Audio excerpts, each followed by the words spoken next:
Mes parents ont vendu leur maison pour ma sœur et exigent de prendre la mienne au bord du lac. Ils sont désespérés, mais leur manque de planification n'est pas mon problème. Je leur ai claqué la porte au nez. Il existe un silence particulier que l'on ne peut s'offrir qu'après 10 ans de semaine de travail de 80 heures. Ce n'est pas seulement l'absence de bruit. C'est l'absence d'obligation. C'est le son de la pluie qui tapote contre un triple vitrage que vous avez payé, dans une maison que vous avez conçue sur un terrain dont l'acte de propriété ne porte que votre nom, et uniquement le vôtre. Je m'appelle Romain. J'ai 36 ans. Je travaille comme consultant en architecture à distance pour des projets commerciaux haut de gamme. Et jusqu'à mardi dernier, je vivais au paradis. Ma maison n'est pas un manoir. C'est une maison moderne en A de 2 étages, située sur un terrain boisé de 1,2 hectares surplombant le lac Léman. C'est un endroit sauvage, isolé et froid pendant 6 mois de l'année, ce qui est exactement comme je l'aime. J'ai passé 4 ans à construire cet endroit. J'ai posé les lames de la terrasse une par une. J'ai poncé les poutres apparentes du salon jusqu'à ce que mes empreintes digitales soient presque effacées. Chaque clou, chaque accessoire, chaque centimètre carré de cette maison représente une frontière que j'ai établie entre moi et le monde.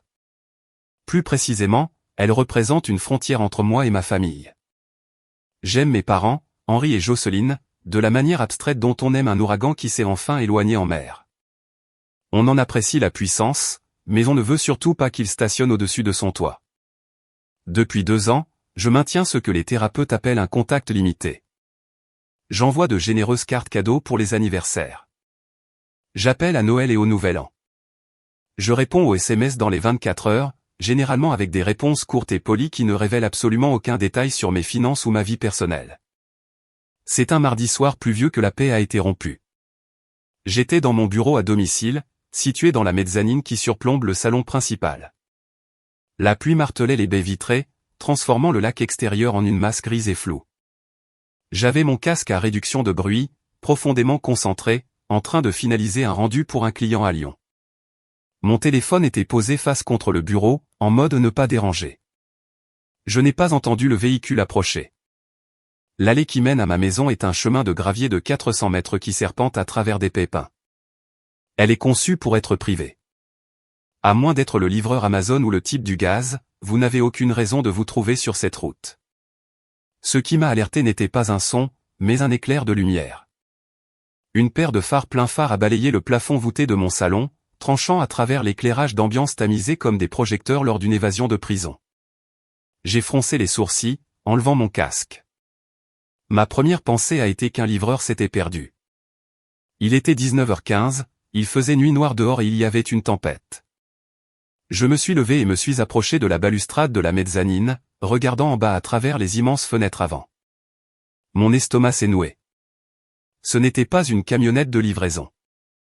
En bas, dans mon allée, bloquant la sortie, se trouvait un camion de déménagement de 20 mètres cubes.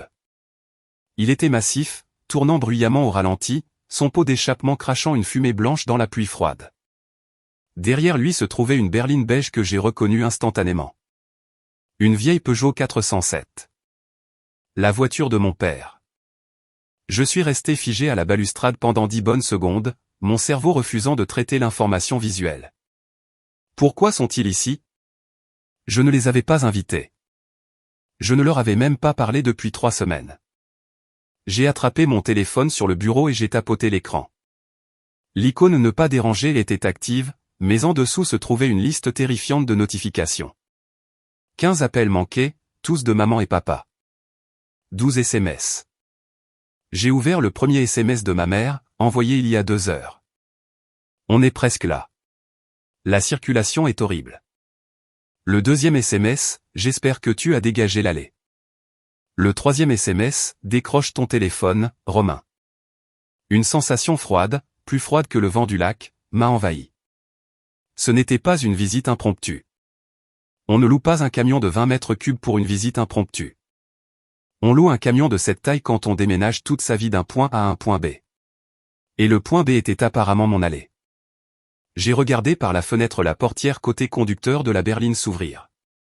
Mon père, Henri, est sorti. Il a 65 ans, un homme imposant qui a passé toute sa vie à croire qu'être la personne la plus bruyante dans une pièce équivaut à avoir raison. Il a relevé le col de son manteau contre la pluie et a fait un geste agressif en direction de la maison. Ma mère, Jocelyne, est sortie du côté passager. Elle avait l'air épuisée, serrant son sac à main contre sa poitrine. Il n'avait pas l'air d'invité. Il ressemblait à une force d'invasion. J'ai senti une douleur fantôme dans ma poitrine, un vestige de l'anxiété avec laquelle je vivais chaque jour avant de déménager ici.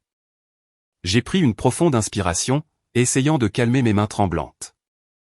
C'est ma maison, me suis-je dit. Mon acte de propriété, mes règles. Mais alors que je descendais l'escalier flottant vers le rez-de-chaussée, je savais une chose avec une certitude absolue. Le sanctuaire avait été violé. L'ouragan avait fait demi-tour et il touchait terre. Je n'ai pas immédiatement déverrouillé la porte d'entrée. J'ai allumé les projecteurs extérieurs, baignant l'allée d'une dure lumière LED blanche. J'ai vu mon père grimacer et se protéger les yeux, levant les yeux vers la maison. Il m'a repéré à travers la porte vitrée et a agité la main dans un geste signifiant « Allez, dépêche-toi ». Ce geste, ce mouvement de poignet méprisant et autoritaire, m'a instantanément ramené à l'âge de 16 ans, quand on m'ordonnait de tondre la pelouse pendant que ma sœur regardait la télé. J'ai déverrouillé le pen dormant et suis sorti sur le porche couvert. Je ne les ai pas invités à entrer. Je me suis tenu dans l'embrasure de la porte, bloquant le seuil avec mon corps. L'air froid et humide m'a frappé, sentant les aiguilles de pin et les gaz d'échappement. Papa. Maman, ai-je dit, ma voix assez forte pour couvrir le bruit du moteur du camion. Qu'est-ce qui se passe? Henri a monté les marches, ignorant toute salutation. Il avait l'air épuisé, les yeux cernés de rouge, mais il arborait cet air familier d'autorité non méritée. Romain, Dieu merci, a-t-il dit en essuyant la pluie de son front. Le GPS de ce truc est une camelote. On a raté la sortie 2 fois. Allez, prends un manteau. Il faut qu'on commence à décharger l'arrière du camion avant que la pluie n'empire. Je ne veux pas que les matelas soient trempés. Il a essayé de me dépasser, tendant la main vers la poignée de la porte. Je n'ai pas bougé. J'ai gardé ma main fermement sur le cadre de la porte, bloquant efficacement mon propre père. Attends, doucement, ai-je dit, gardant ma voix stable. Décharger quoi? Quel matelas? Papa, qu'est-ce que vous faites ici? Henri s'est arrêté, me regardant comme si c'était moi qui étais déraisonnable. On emménage, Romain. Évidemment. Maintenant, bouge. Il gèle ici dehors. Emménager, ai-je répété, les mots ayant un goût de cuivre dans ma bouche. Qu'est-ce que tu veux dire par emménager? Ma mère, Jocelyne, a alors monté les marches. Elle tremblait, son visage pâle et tiré. Elle a immédiatement joué sur la corde sensible. Oh, Romain, ne sois pas difficile, a-t-elle reniflé, sa voix tremblante. Ça a été le pire jour de notre vie. Nous sommes épuisés. On peut juste entrer et prendre un thé? Je me sens faible. Maman, je suis désolé que tu sois fatiguée, mais vous ne pouvez pas débarquer comme ça avec un camion de déménagement, ai-je dit, sans bouger. Vous avez une maison. Pourquoi êtes-vous ici avec un camion de déménagement? Henri a poussé un lourd soupir impatient. Nous n'avons plus de maison, Romain. Nous l'avons vendue. Le monde a semblé basculer légèrement sur son axe. Vous avez vendu la maison? La maison en Bourgogne? Quand? Cet après-midi, a dit Henri comme s'il parlait de vendre une vieille tondeuse à gazon. On a signé à 14 heures. Rendu les clés. Affaire conclue. Pourquoi, ai-je demandé, ma voix montant. Pourquoi auriez-vous fait ça? Pour sauver Isabelle. Évidemment, s'est écriée maman, les larmes commençant à couler librement maintenant. Ta sœur avait des problèmes, Romain. De vrais problèmes. Elle avait des dettes. La banque allait saisir son appartement. Il menaçait de faire une saisie sur son salaire. On ne pouvait pas laisser faire ça. C'est ta sœur. Je les ai dévisagés. Ma sœur Isabelle, 30 ans, l'enfant prodige, la princesse à qui on n'avait jamais dit non de toute sa vie. Alors, si je comprends bien, ai-je dit en parlant lentement pour m'assurer de saisir la folie de la situation. Isabelle avait des dettes. Alors vous avez vendu votre maison payée, la maison où vous avez vécu pendant 30 ans, pour les rembourser. Nous devions le faire, a sangloté maman.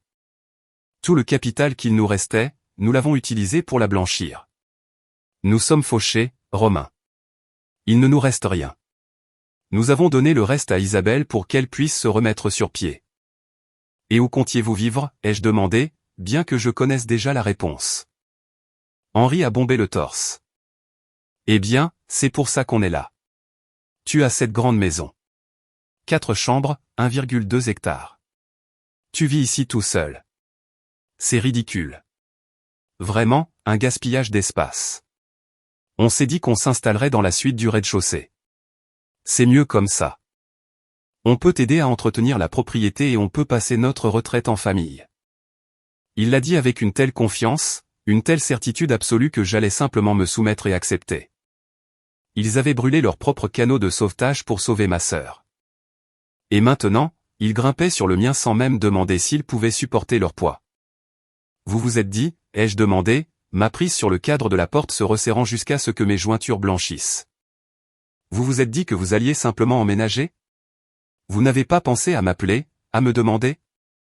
Nous sommes tes parents, Romain, a hurlé Henri, son visage devenant d'un violet colérique. Nous n'avons pas besoin de demander la permission pour rester avec notre fils quand nous sommes en crise. La famille s'entraide. Maintenant, dégage. J'ai besoin d'aller aux toilettes. Il a de nouveau poussé vers l'avant. Il a littéralement posé ses mains sur ma poitrine pour me bousculer. C'était une erreur. Quelque chose a cédé en moi. Pas une rupture violente, mais structurelle. Le pont que j'avais entretenu entre nous pendant des années venait de s'effondrer. J'ai repoussé violemment. Henri a trébuché en arrière, manquant de glisser sur les marches humides du porche. Il s'est agrippé à la rampe pour se stabiliser, me regardant avec stupeur. Non, ai-je dit. Ma voix n'était pas forte, mais elle était dure comme du granit. Vous n'allez pas faire entrer une seule boîte dans cette maison. Pour comprendre pourquoi j'ai poussé mon propre père sur un porche plus vieux, il faut comprendre Isabelle. Ou plutôt, il faut comprendre les mathématiques de notre famille. Dans l'équation de mes parents, Isabelle était la variable qui devait toujours être résolue, et j'étais la constante qui était censée fournir les chiffres. Quand j'avais 18 ans, j'avais économisé 15 000 € en emballant des courses et en tondant des pelouses depuis l'âge de 12 ans. Je voulais aller en école d'architecture. 2 semaines avant l'échéance des frais de scolarité, mes parents m'ont fait asseoir à la table de la cuisine. Ils m'ont dit qu'Isabelle, qui avait 22 ans à l'époque, s'était retrouvée dans une histoire d'arnaque à la carte de crédit qu'elle ne comprenait pas. Elle risquait des poursuites judiciaires. Ils avaient besoin d'un avocat. Ils devaient payer le dédommagement. Ils n'ont pas demandé mon argent. Ils m'ont dit qu'ils avaient déjà accédé à mon compte joint, qui était toujours lié au leur parce que j'étais mineur quand je l'avais ouvert, et qu'ils avaient transféré les fonds. Tu peux prendre une année sabbatique, avait dit ma mère en me caressant la main pendant que je restais assis, dans un silence hébété. Tu es intelligent, Romain. Tu trouveras une solution. Isabelle n'est pas aussi forte que toi. Elle a besoin de nous. J'ai pris 3 années sabbatiques. J'ai travaillé dans la construction. J'ai galéré à l'université avec des prêts et l'épuisement. À 25 ans, j'ai acheté ma première voiture décente, une Peugeot 308. Rien d'extraordinaire, mais c'était la mienne. 3 mois plus tard, Isabelle a accidenté son cabriolet en conduisant en état d'ivresse. Elle n'a pas été blessée, mais sa voiture était bonne pour la casse et son permis a été suspendu. Mon père a exigé que je lui prête ma voiture pour qu'elle puisse se rendre à ses entretiens d'embauche. Elle ne pourra pas se remettre sur pied si elle ne peut pas conduire, Romain, avait argumenté papa. J'ai cédé. 2 semaines plus tard, elle a rendu la 308 avec une énorme éraflure sur tout le côté passager et l'intérieur sentant l'herbe et le vomi. Elle n'a jamais payé les réparations. Mes parents m'ont dit d'arrêter d'être si matérialiste. C'était le schéma habituel. Isabelle tombait. J'étais le coussin. Isabelle allumait des incendies. J'étais l'extincteur. Alors, debout sur ce porche, regardant mes parents qui venaient de pulvériser leur propre retraite pour la renflouer une fois de plus, j'ai ressenti une rage si pure qu'elle ressemblait à de la clarté.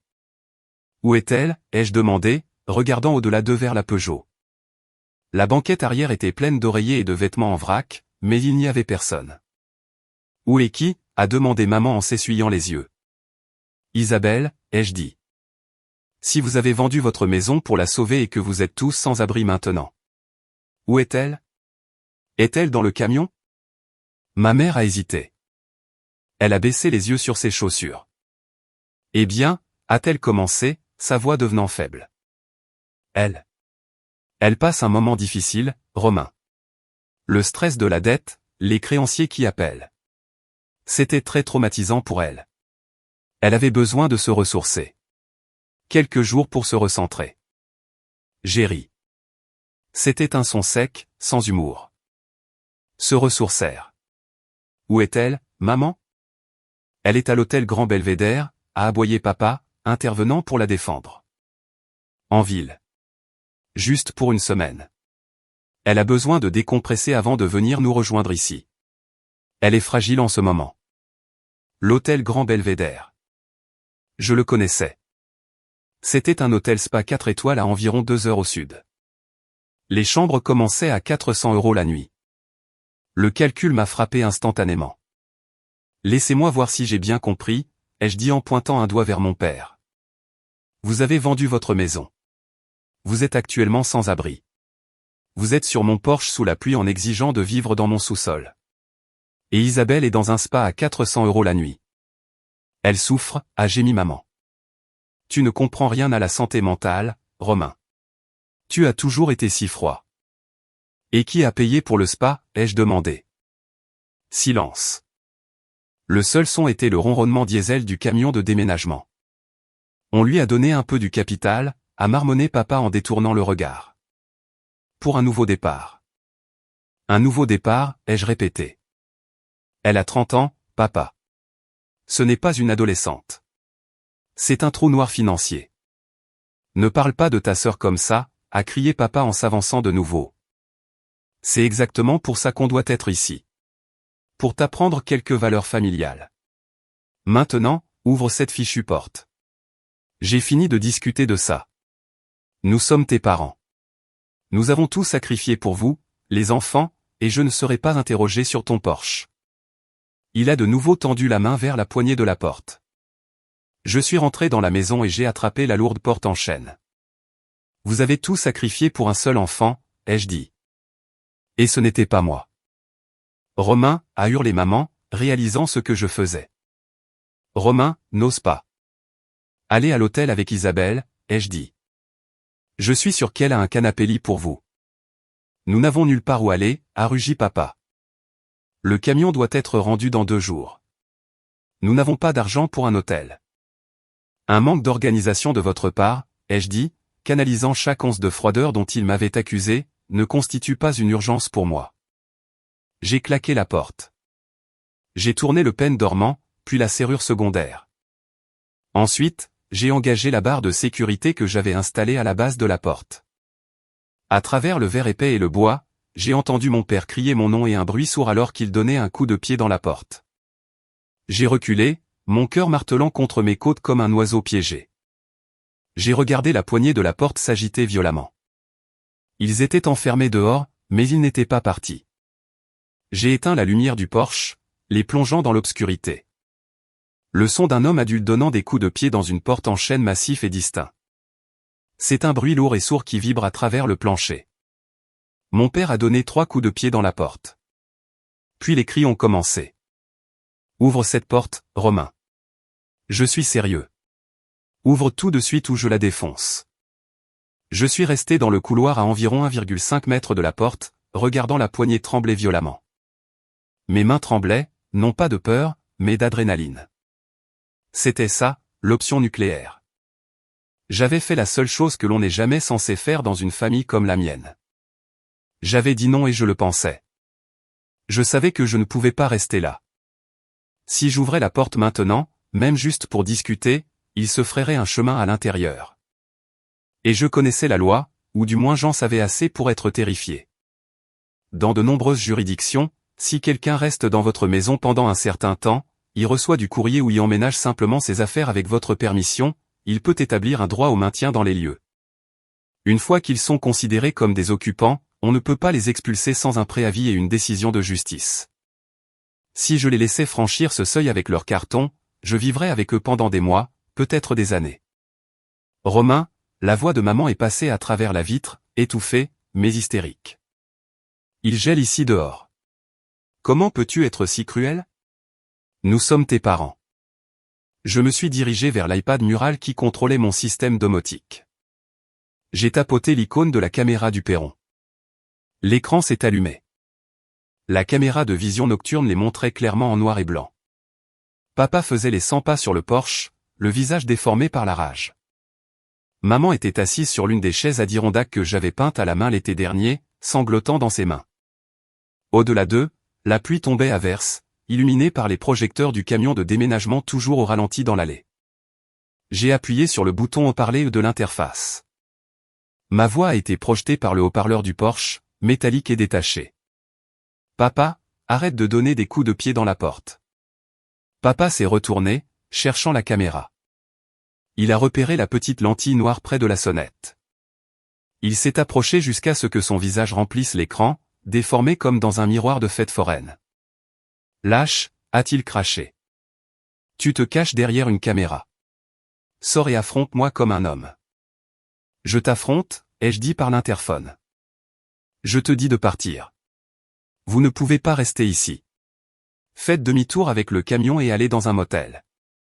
Nous n'avons pas d'argent pour un motel, a rugi papa. Je t'ai dit que nous avons tout dépensé pour payer les avocats et la banque pour ta sœur. Il nous reste peut-être 200 € jusqu'à ce que ma pension tombe le mois prochain. Nous restons ici. Ce n'est pas mon problème, ai-je dit, ma voix tremblant légèrement. Vous avez vendu votre maison aujourd'hui. Vous aviez des centaines de milliers d'euros de capital. Si vous avez tout donné à Isabelle, alors allez vivre avec Isabelle. Elle est dans une chambre d'hôtel. Il n'y a qu'un seul lit. Alors dormez par terre, ai-je hurlé. Vous ne dormirez pas ici. Je t'ai élevé, a crié papa en frappant le revêtement de la maison. Je t'ai nourri. Je t'ai habillé. Cette maison est pratiquement la mienne parce que j'ai fait de toi ce que tu es. Tu nous dois ça. Je ne vous dois pas ma maison, ai-je répondu doucement. Partez. S'il vous plaît, partez avant que ça n'empire. J'ai relâché le bouton de conversation. Je ne pouvais plus l'écouter. Papa n'est pas parti. Au lieu de cela, il s'est retourné et est descendu les marches sous la pluie. J'ai regardé sur l'écran alors qu'il marchait vers l'arrière de la Peugeot. Il a ouvert le coffre. Il a commencé à sortir des valises. Puis il est allé à l'arrière du camion de déménagement et a roulé la porte. Il a sorti une lourde boîte en carton marquée cuisine. Il a porté la boîte dans l'allée et l'a jetée en plein milieu de ma pelouse parfaitement entretenue. Puis il est retourné en chercher une autre. Il déchargeait le camion là, dans l'allée. Mon estomac s'est tordu. C'était une démonstration de force. Il pariait que je ne laisserais pas mes affaires, ou les siennes, être ruinées par la pluie. Il pariait que son entêtement était plus fort que mes limites. Il ne partira pas, ai-je murmuré à la pièce vide. Je suis allé à la cuisine et me suis versé un verre d'eau. Mes mains tremblaient tellement que j'en ai renversé la moitié sur le comptoir. J'ai regardé l'heure, 20h30. Il s'installait pour un siège. À 21h30, la pluie s'était calmée en une bruine, mais la température était tombée à 7 degrés Celsius. Mes parents étaient assis dans la Peugeot, le moteur en marche et le chauffage allumé. Ils avaient déchargé environ 10 boîtes sur ma pelouse. Le carton était détrempé et s'effondrait, déversant ce qui ressemblait à de vieux Tupperware et des albums photos sur l'herbe mouillée. J'étais assis dans le noir dans mon salon, la seule lumière provenant de l'écran de l'iPad sur le mur et de mon téléphone dans ma main. Mon téléphone vibrait toutes les 30 secondes. Dans les dynamiques familiales narcissiques, il existe un terme pour les personnes que l'agresseur recrute pour harceler la victime, les singes volants, nommés d'après les spires de la sorcière dans Le Magicien d'Oz. Mes singes volants attaquaient en essaim. D'abord, ce fut tante Claire. C'est la sœur de ma mère et le centre des commérages de la famille. SMS de Claire, Romain, je viens de voir la publication de ta mère sur Facebook. Je tremble de colère. Comment as-tu pu? Ils sont âgés. Ils dorment dans une voiture. Tu es un monstre. J'ai ouvert Facebook contre mon meilleur jugement. C'était là. Ma mère avait posté une photo d'elle en train de pleurer sur le siège avant de la Peugeot, éclairée par les lumières du tableau de bord. La légende disait, le cœur brisé. Notre propre fils nous a enfermés dehors dans le froid après que nous ayons sacrifié notre maison pour sauver la famille. Sans abri et gelé. Priez pour nous. Nous voulions juste voir notre petit chien. Elle n'a même pas mentionné Isabelle. Elle n'a pas mentionné le spa. Juste sacrifié pour sauver la famille. Les commentaires affluaient. Oh mon Dieu, Jocelyne, c'est terrible. Où habite-t-il? Je vais venir défoncer sa porte. Gamin ingrat. Déshérite-le. Puis est venu un SMS de mon cousin Michel. SMS de Michel, mec, c'est quoi ce bordel? Laisse-les entrer. T'es sérieux là? Tonton Henri fait de l'hypertension. J'ai commencé à taper une réponse à Michel. Ils ont vendu leur maison pour payer les dettes de jeu d'Isabelle et ont exigé d'emménager sans préavis. J'ai survolé le bouton d'envoi. Puis je l'ai effacé. Expliquer n'aiderait pas. Ils avaient déjà choisi un camp. L'histoire était déjà écrite. J'étais le méchant. J'ai levé les yeux vers le moniteur de sécurité. Papa était de nouveau sorti de la voiture. Il faisait le tour de la maison avec une lampe de poche. Il vérifiait les fenêtres. Mon rythme cardiaque s'est accéléré. Il n'attendait plus seulement. Il cherchait un moyen d'entrer. Je l'ai regardé essayer de faire glisser la fenêtre de la salle à manger vers le haut. Verrouillé. Il s'est déplacé vers la fenêtre du sous-sol. Il a éclairé la cour anglaise. J'ai attrapé mon téléphone et composé le numéro fixe de mon voisin, Monsieur Hébert. Il vit à environ 800 mètres sur la route. C'est un ancien militaire et il est plutôt discret. Allô? La voix bourrue d'Hébert a répondu. Monsieur Hébert, c'est Romain, de la Maison du Lac. Tout va bien, mon garçon? J'ai vu un gros camion tourner dans ton allée il y a un moment. Oui, c'est. C'est un différend familial, ai-je dit, me sentant humilié. Mes parents, ils refusent de partir. Si vous entendez des cris ou du verre se briser, ne vous inquiétez pas. C'est juste eux. Mais si je vous rappelle, j'aurai peut-être besoin d'un témoin. Tu veux que je descende avec mon chien, a demandé Hébert. Buster a besoin d'une promenade. Non, pas encore, ai-je dit. J'essaie de gérer ça pacifiquement. Tendez juste l'oreille. Reçu. Je reste à l'écoute. J'ai raccroché. Sur l'écran, papa avait abandonné les fenêtres. Il se dirigeait vers le boîtier de service sur le côté de la maison. Ne fais pas ça, ai-je murmuré. Papa, ne sois pas stupide. Il a ouvert le panneau du boîtier de disjoncteurs externes. Je n'y avais pas mis de cadenas parce que, eh bien, qui s'attend à ce que son père sabote son réseau électrique? Sur l'écran, je l'ai vu tendre la main et abaisser le levier principal. La maison est devenue noire. Le bourdonnement du réfrigérateur s'est arrêté. Les lumières du routeur Wi-Fi dans le coin se sont éteintes. Il avait coupé le courant. Il pensait que sans électricité, les serrures intelligentes pourraient tomber en panne ou que le froid me forcerait à sortir. Il avait oublié deux choses. 1. Les serrures intelligentes se verrouillent par défaut lorsque le courant est coupé. 2. Je travaille dans l'architecture technologique. Un bourdonnement a commencé au sous-sol. 5 secondes plus tard, la batterie de secours Tesla Powerwall s'est activée. Les lumières ont clignoté et sont revenues, légèrement plus faibles, mais stables. Le Wi-Fi a redémarré. J'ai regardé la caméra. Papa fixait la maison, confus. Il avait actionné l'interrupteur, mais les lumières étaient de retour. J'ai pris mon téléphone et lui ai envoyé un SMS. Romain, j'ai des générateurs de secours. Remets le disjoncteur en marche, papa. S'en prendre au service public est un crime. La prochaine fois, j'appelle les gendarmes. Il a regardé son téléphone, lu le SMS et a donné un coup de pied dans le côté de la maison. Il n'a pas remis le courant. Il est juste retourné en trombe à la voiture. La nuit s'est éternisée comme un rêve fiévreux. Je n'ai pas dormi. Je suis resté assis dans le fauteuil face à la fenêtre avant, enveloppé dans une couverture, à regarder la Peugeot.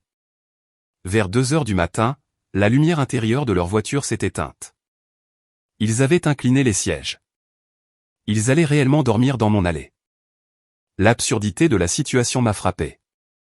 C'étaient des gens qui venaient de vendre une maison pour, je supposais, une somme d'argent décente. Même après avoir payé les dettes d'Isabelle, ils auraient dû avoir assez pour un hôtel. Pourquoi souffrait-il comme ça? Pourquoi endurer la voiture froide juste pour me punir? C'était une question de contrôle. C'était une bataille de volonté. S'il partait maintenant, il perdait. S'il restait et me faisait sentir assez coupable pour ouvrir la porte, il me possédait. Il possédait la maison. J'ai ouvert mon ordinateur portable et me suis connecté au Wi-Fi de secours. Je devais savoir la vérité. Je me suis connecté à la base de données du cadastre pour leur ancienne adresse en Bourgogne. C'est un registre public. J'ai cherché Henri et Jocelyne Durand. L'acte de vente est apparu. Enregistré ce matin-là. Prix de vente, 620 000 €. Ma mâchoire est tombée. 620 000 €. J'ai fait un calcul mental rapide. Ils avaient acheté cette maison dans les années 90 pour peut-être 150 000 €. Elle était payée. Ils sont donc repartis avec plus de 600 000 € en liquide. Maman a dit qu'ils avaient payé les dettes d'Isabelle. Je connaissais les problèmes d'Isabelle. Elle s'était laissée entraîner dans une combine de dropshipping à gros tickets, puis avait essayé de couvrir ses pertes avec des jeux d'argent en ligne. La dernière fois que j'avais eu des nouvelles de tante Claire, la dette était d'environ 200 000 €. Énorme, oui. Catastrophique, oui. Mais 620 000 € moins 200 000 € laissaient 420 000 €. Où étaient les 400 000 autres? Ils ont de l'argent, ai-je murmuré. Ils ont presque un demi-million. S'ils avaient autant d'argent, pourquoi prétendaient-ils être fauchés? Pourquoi dormaient-ils dans une voiture dans mon allée? Sauf s'ils n'avaient pas l'argent. J'ai creusé plus profondément. J'ai vérifié l'Instagram d'Isabelle. Son profil était public. Story postée il y a 4 heures. Une vidéo d'elle tenant une coupe de champagne dans une chambre d'hôtel. Lieu, hôtel Grand Belvédère et Spa. Légende, nouveau départ. Je manifeste l'abondance. Béni nouveau départ reine de la crypto. Attends. Reine de la crypto? J'ai fait défiler 2 jours en arrière. Elle avait posté une photo d'un cabriolet Porsche Boxster jaune avec un énorme nœud rouge dessus. Légende, merci maman et papa de croire en ma vision. Véhicule d'investissement sécurisé. Je me suis senti mal, physiquement mal. Il n'avait pas seulement payé sa dette. Il lui avait tout donné. Il lui avait acheté une Porsche et, d'après le hashtag, ils avaient probablement investi l'argent restant dans n'importe quelle arnaque crypto qu'elle leur présentait actuellement comme un retour garanti. Ils étaient fauchés parce qu'ils étaient stupides. Ils avaient littéralement misé la ferme sur le fait qu'Isabelle deviendrait millionnaire du jour au lendemain. Et leur plan de secours, leur filet de sécurité, leur maison de retraite, c'était moi. Ils n'étaient pas seulement là pour rester quelques semaines. Ils étaient là parce qu'ils avaient brûlé les ponts. Ils avaient l'intention de vivre ici pour toujours pendant qu'Isabelle jouait aux magnates des affaires avec leurs économies d'une vie. J'ai regardé par la fenêtre les formes endormies dans la Peugeot. La pitié que j'avais ressentie plus tôt s'est évaporée. Elle a été remplacée par une résolution froide et dure. Je ne protégeais plus ma maison. Je protégeais mon avenir d'être liquidé pour alimenter les délires d'Isabelle. Le soleil a commencé à se lever vers 6h30, jetant une lumière grise et morne sur l'allée mouillée. La pluie avait cessé. Les boîtes sur la pelouse étaient des tas de bouillie détrempés. Je me suis levé et me suis étiré. Mes muscles étaient raides. Je suis allé à la cuisine et j'ai mis en marche la cafetière. L'odeur du café infusé a rempli la maison.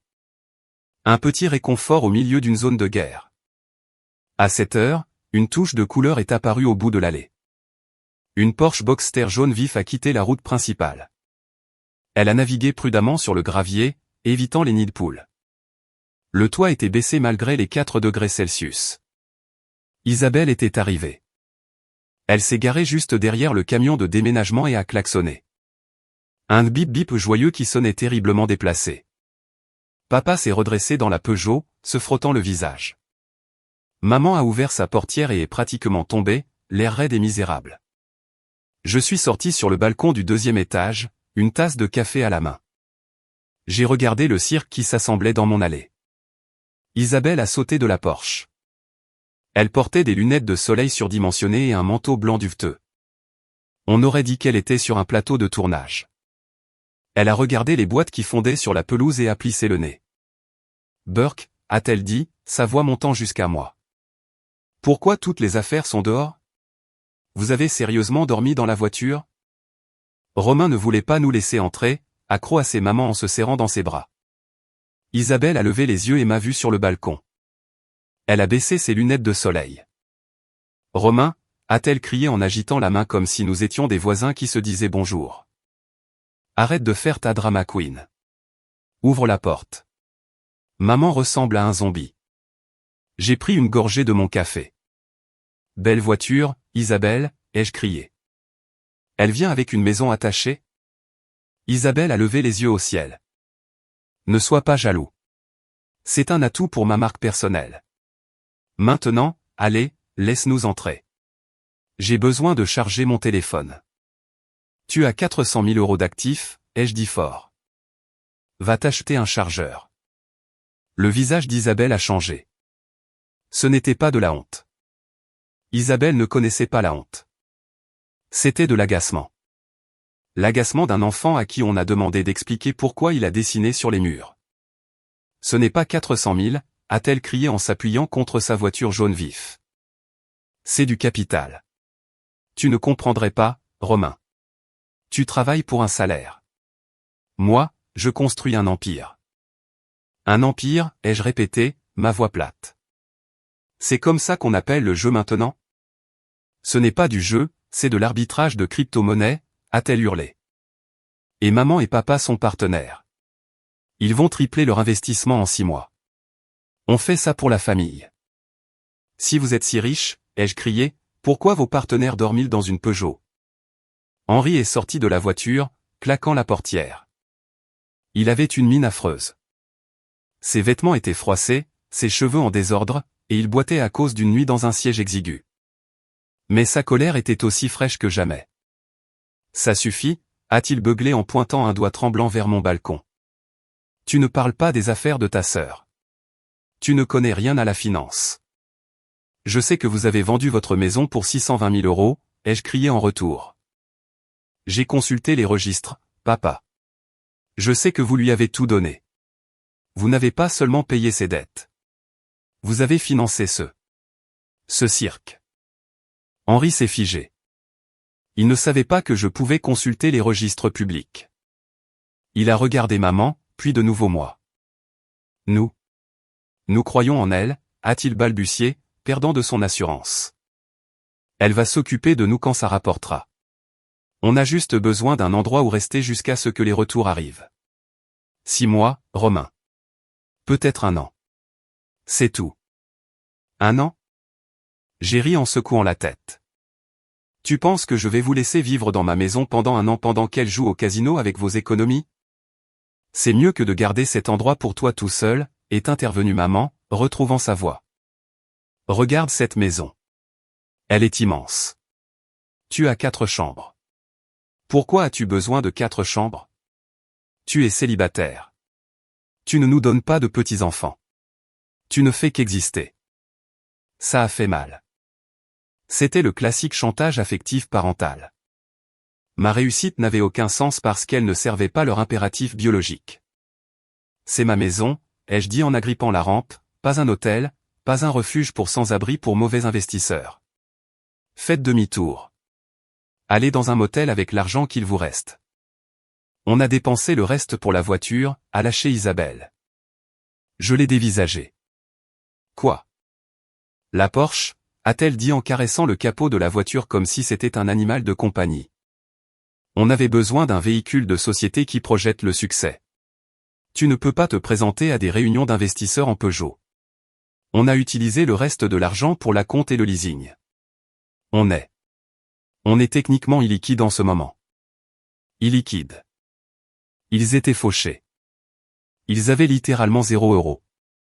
Ils avaient vendu une maison, payé des dettes, et flambé le reste dans un cabriolet jaune et un compte crypto qui était probablement déjà en train de se vider. Ils ne demandaient pas à emménager. Ils suppliaient pour leur survie. Mais en les regardant, l'arrogance d'Isabelle, le sentiment de droit de papa, la manipulation de maman, j'ai réalisé quelque chose de terrifiant. Si je les laissais entrer maintenant, ils ne partiraient jamais. Ils ne pourraient pas partir. Ils n'avaient aucune stratégie de sortie. Je soutiendrai 3 adultes pour le reste de ma vie. Vous êtes fou, ai-je dit doucement. Vous êtes réellement fou. Nous sommes une famille, a crié papa. Maintenant, ouvre la porte. J'ai besoin d'aller aux toilettes. Va dans les bois, ai-je dit. Tu n'entres pas. Je me suis retourné et suis rentré, fermant et verrouillant la porte coulissante en verre. J'ai tiré les rideaux. J'ai entendu Isabelle crier « Je te déteste », suivi du bruit de son coup de pied dans mon revêtement. Je me suis assis par terre dans ma chambre, adossé au mur. J'avais besoin d'un plan. Ils n'allaient pas partir volontairement. Je devais les forcer. Mais comment forcer ses propres parents à quitter sa propriété sans passer pour un monstre? Puis j'ai vu quelque chose glisser sous la porte d'entrée. Je suis descendu. Un morceau de papier de cahier avait été poussé à travers le coupe-froid au bas de la porte. Je l'ai ramassé. C'était manuscrit. J'ai reconnu l'écriture de ma mère. J'ai apporté le papier à l'îlot de la cuisine et je l'ai lissé. Il était écrit au dos d'un vieux dépliant pour une pizzeria qu'ils avaient dû trouver dans la voiture. L'audace du document était à couper le souffle. Romain, commençait-il. Puisque tu es difficile, nous sommes prêts à faire un compromis pour formaliser cet arrangement. Voici les conditions pour notre emménagement. 1. Maman et papa occuperont la suite parentale du premier étage, plus facile pour les genoux de papa. 2. Isabelle prendra la chambre d'amis à l'étage avec vue sur le lac. Elle a besoin de lumière naturelle pour sa création de contenu. 3. Romain peut s'installer dans le bureau de la mezzanine ou au sous-sol. Il n'est pas aménagé, mais tu peux le rénover. 4. Nous paierons 300 € par mois de loyer total. 5. Romain continuera de payer toutes les charges, Internet et les impôts, car c'est son bien. 6. Les repas seront partagés. Romain cuisinera le dîner 5 soirs par semaine dans le cadre de sa contribution à la famille. 7. Pas d'invité pour la nuit pour Romain sans l'approbation de maman. Nous ne voulons pas d'étrangers dans les parages. Signé, maman et papa. J'ai fixé le papier. Mes mains se sont remises à trembler, mais cette fois, ce n'était pas l'adrénaline. C'était une fureur pure et sans mélange. Il ne voulait pas seulement un endroit où rester. Il voulait m'expulser de ma propre vie. Il voulait me reléguer au sous-sol non aménagé de la maison que j'avais construite pendant qu'il prenait la suite parentale et la meilleure chambre d'amis. Et il voulait que je cuisine pour eux. Et le prix de cette prise d'otages hostile, 300 €. Mon prêt immobilier seul était de 2400 €. La facture de chauffage en hiver était de 400 €. J'ai attrapé un marqueur dans le tiroir. J'ai écrit en grosses lettres noires sur toute la page, NON. Je me suis dirigé vers la porte d'entrée. Je l'ai déverrouillée, l'ai ouverte d'environ 5 cm, en gardant la chaîne de sécurité, et j'ai repoussé le papier à l'extérieur. Lisa, ai-je dit à travers la fente. Papa a arraché le papier. Il l'a lu et son visage est devenu cramoisi. Espèce de petit ingrat, a-t-il commencé. 300 €, c'est généreux. Nous avons des revenus fixes. Alors allez louer une chambre qui coûte 300 €, ai-je crié à travers la fente. Oh, attendez. Ça n'existe pas.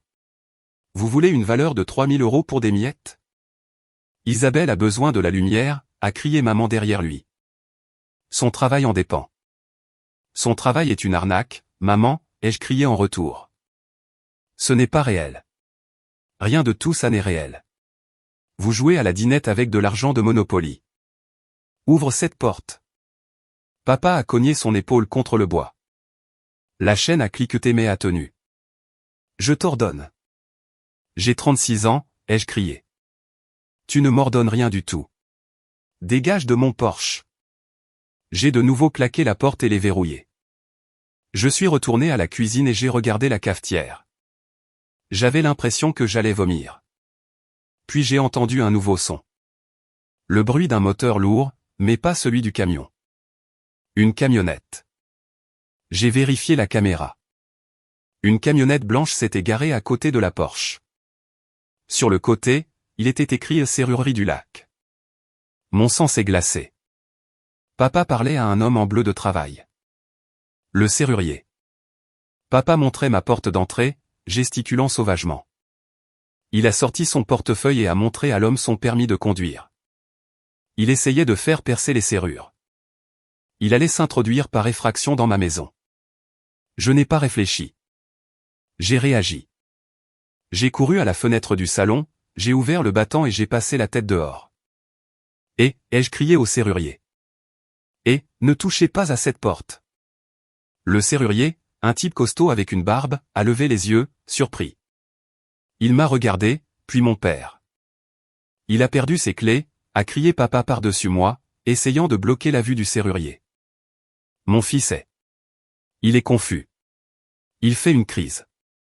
Ouvrez juste la porte. Je vous paierai un supplément. Je suis le propriétaire, ai-je hurlé, ma voix se brisant. Cet homme est un intrus. Mon nom est Romain Durand. Vérifiez les registres de propriété. Si vous percez cette serrure, je vous poursuivrai en justice et j'appellerai la police pour violation de domicile. Le serrurier a fait un pas en arrière. Il a regardé le permis de conduire de papa, puis moi. Monsieur, a dit le serrurier à mon père, votre pièce d'identité indique que vous vivez en Bourgogne. On vient de déménager, a insisté papa, la sueur coulant sur son visage. C'est ma résidence secondaire. Mon fils squatte à l'intérieur. Il est mentalement instable. J'ai les codes de sécurité, ai-je crié. J'ai les factures de service public à mon nom. Partez maintenant. Le serrurier a remis sa perceuse à sa ceinture. Il a secoué la tête. Écoutez, les amis, je ne peux pas m'impliquer dans un conflit domestique. Si vous n'avez pas de preuve de propriété et qu'il y a quelqu'un à l'intérieur qui prétend que vous êtes un intrus, je m'en vais. Appelez les flics si c'est votre maison. Je vais appeler les flics, a menacé papa. Je vous ferai arrêter pour négligence. Faites donc, a dit le serrurier. Il est retourné à sa camionnette, est monté et a reculé dans l'allée plus vite que je n'avais jamais vu un véhicule de service se déplacer. Papa est resté là, haletant. Il a regardé la camionnette qui s'éloignait. Puis de nouveau la maison. Il a ramassé un nain de jardin de mon parterre de fleurs, une stupide petite chose en céramique que tante Claire m'avait offerte en cadeau pour rire, et l'a jeté vers la fenêtre d'où je regardais. Le nain s'est brisé contre le revêtement juste en dessous du cadre de la fenêtre. Un éclat de céramique a volé et a fissuré la vitre inférieure. Tu as tout gâché, a hurlé papa, sa voix rauque. Espèce de gamin égoïste et haineux. On a tout fait pour toi. J'ai regardé le verre fissuré. J'ai regardé le nain brisé. C'en était trop. La ligne avait été franchie. Ce n'était plus seulement indifférent. C'était de la dégradation de biens. C'était de la violence. J'ai sorti mon téléphone. Je n'ai pas appelé mes amis. Je n'ai pas appelé un thérapeute.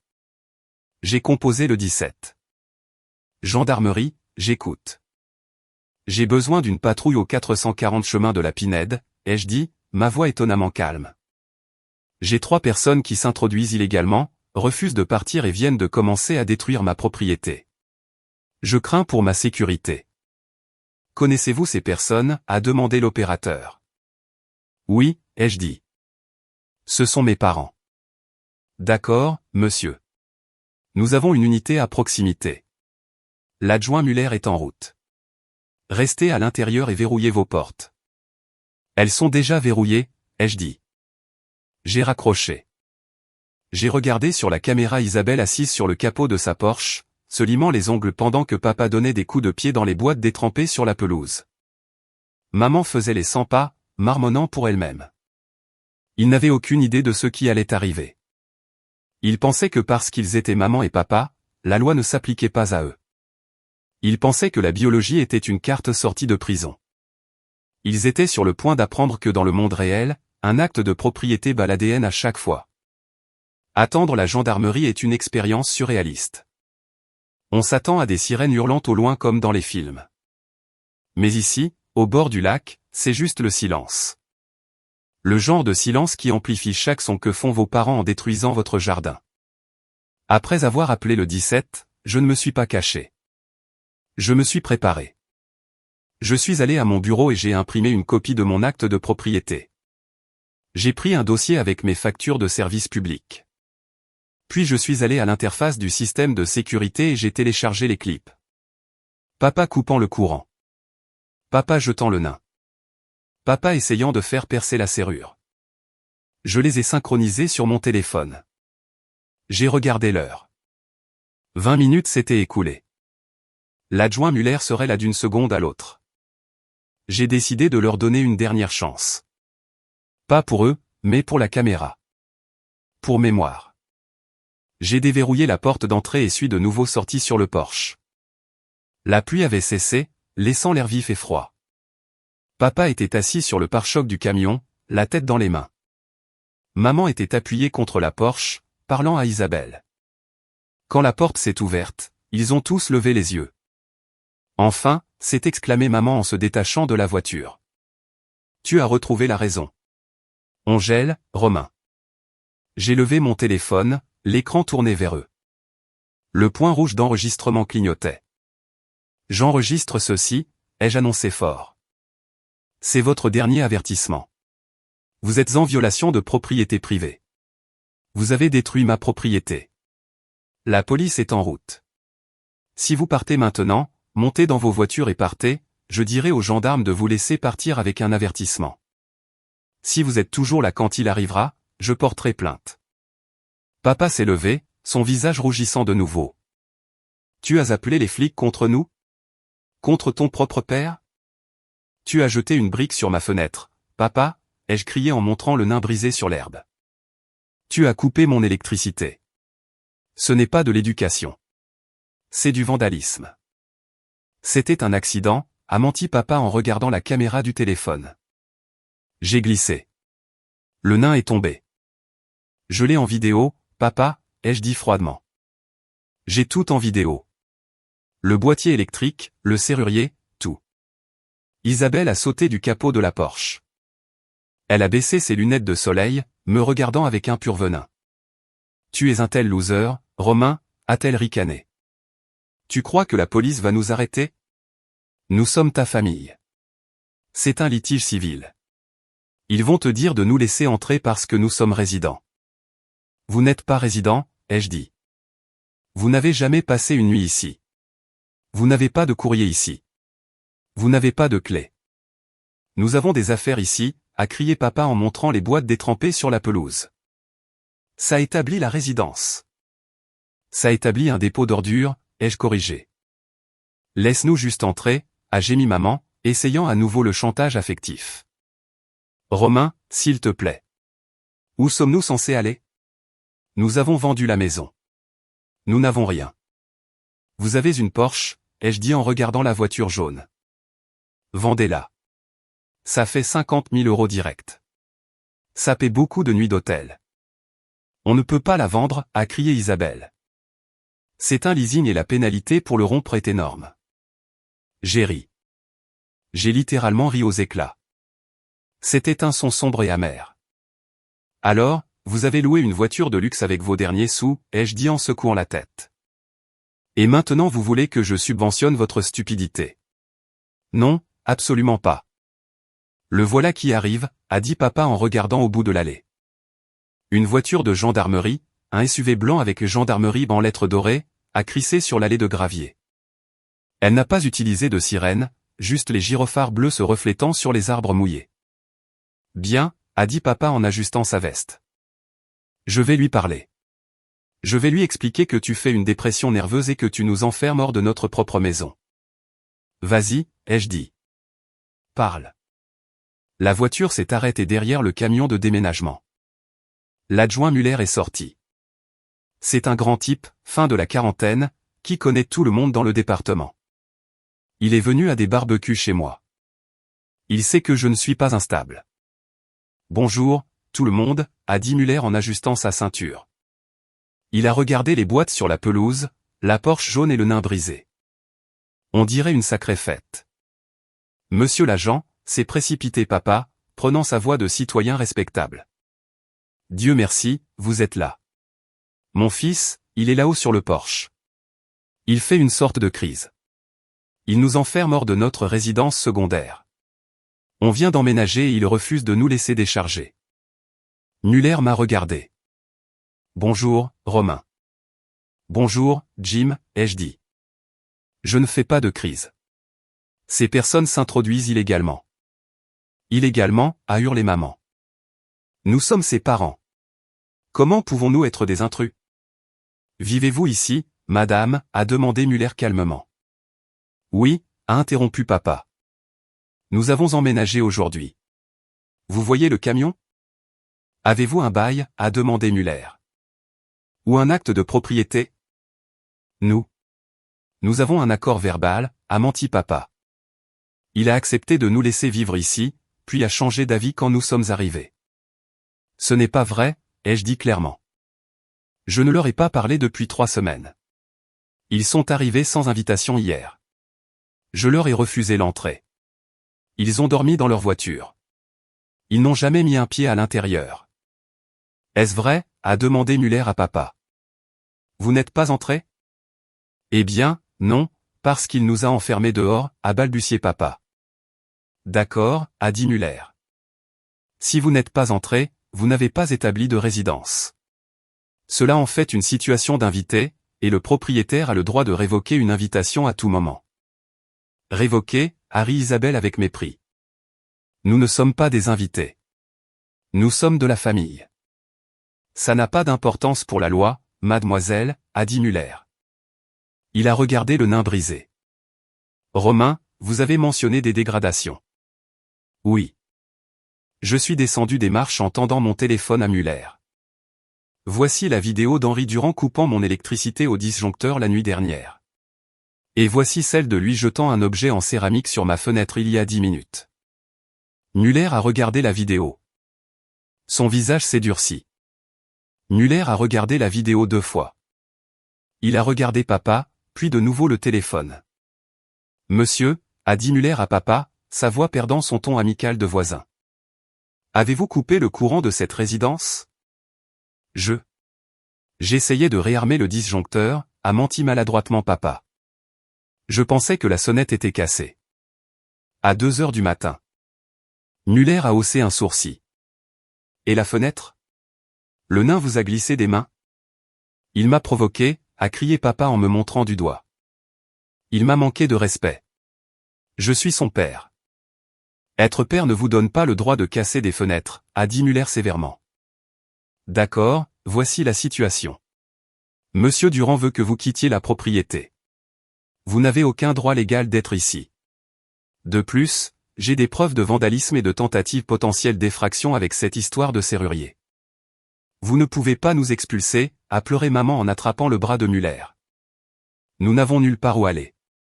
Nous avons vendu notre maison. Muller a doucement retiré sa main. Madame, c'est une affaire civile. En ce moment, j'applique une plainte pour violation de propriété. Vous avez 2 choix. Option A, vous rechargez ces boîtes dans le camion et partez immédiatement. Option B, j'arrête M.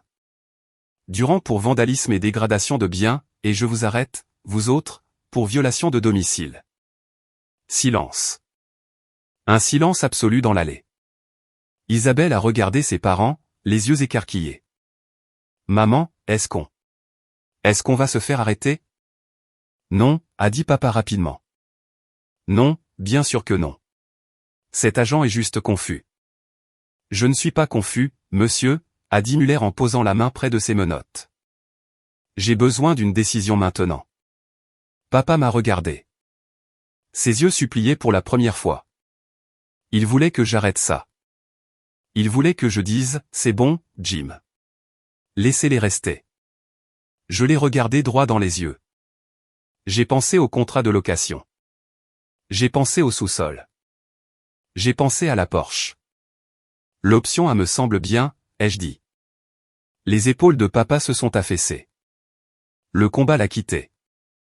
Il a finalement réalisé qu'il n'avait aucun pouvoir ici.